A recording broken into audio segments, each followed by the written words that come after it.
Konsep-konsep dasar dalam pembentukan portofolio optimal. Ada 3 konsep dasar yang perlu diketahui untuk memahami pembentukan portofolio optimal, yaitu yang pertama, portofolio efisien atau portofolio optimal, yang kedua, fungsi utilitas dan kurva indiferen, dan yang ketiga yaitu aset beresiko dan aset bebas risiko.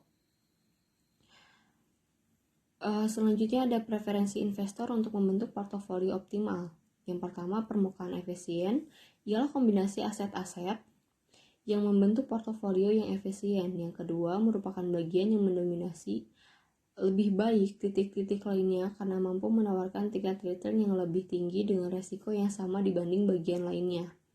Yang ketiga, pemilihan portofolio optimal didasarkan pada preferensi investor terhadap return yang diharapkan dan resiko yang ditunjukkan oleh kurva indiferen. Selanjutnya ada model portofolio Markowitz. Model Markowitz yang dikembangkan pada tahun 1952 adalah gagasan utama yang digunakan untuk membentuk atau membangun portofolio optimal dalam rangka mencapai tujuan memaksimalkan return dan meminimalkan risiko. Model ini didasarkan pada perhitungan mean atau rata-rata sebagai pengukuran dari tingkat pengembalian dan variance sebagai pengukuran tingkat risiko. Teori-teori dengan model Markowitz didasari oleh 3 asumsi. Yang pertama, periode investasi tunggal, misalnya 1 tahun. Yang kedua, tidak ada biaya transaksi. Kemudian yang ketiga, preferensi investor hanya berdasar pada return yang diharapkan dan risiko.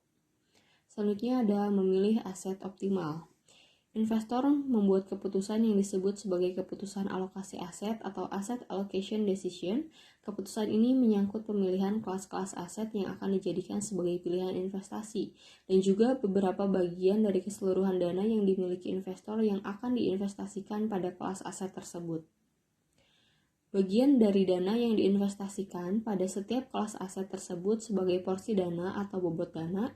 Masing-masing bobot dana tersebut akan berkisar antara 0% sampai 100%. Terima kasih.